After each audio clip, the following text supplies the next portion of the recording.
பேசுங்க. என் பேரு லீலா ஆல்பர்ட்.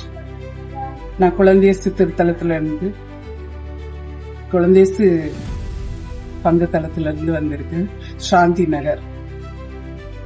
இந்த அன்பிய விழா என்பது ஒரு ஒருங்கிணைப்பு விழா மாதிரி தோன்றுது. ஏன்னா மறை மாவட்டம் முழுவதையும் நாங்க இங்க பார்க்க முடியுது. அன்பியம் என்பது அதில் அன்பு பலரையும் பார்த்து மகிழ்ந்து களி கூறக்கூடிய ஒரு இடமாக நான் பார்த்தேன். இந்த அன்பிய பணிக்குழு மிகவும் சிறப்பா செயல்படுது. கடந்த முறை தென்காசியில நான் முதல் பரிசு வாங்கினேன், சிறுகதை போட்டியில முதல் பரிசு வாங்கினேன். இப்படி ஒரு செயல்களா நடக்கும்போது எங்களுக்கு மிகுந்த ஆர்வமா இருக்கு.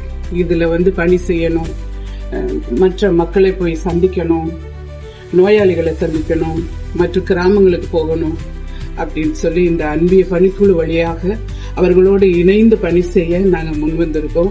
இப்ப நடந்த இந்த பரீட்சை இறையாட்சியை பற்றியது.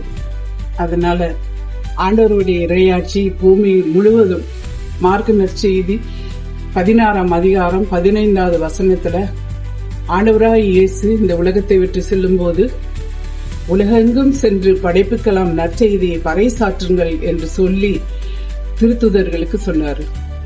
அந்த பணியை எங்களுடைய அடிமட்டத்து மக்களுக்கு நாங்க செய்யணும்னு சொல்லி இந்த அன்பியம் எங்களை வலியுறுத்துது.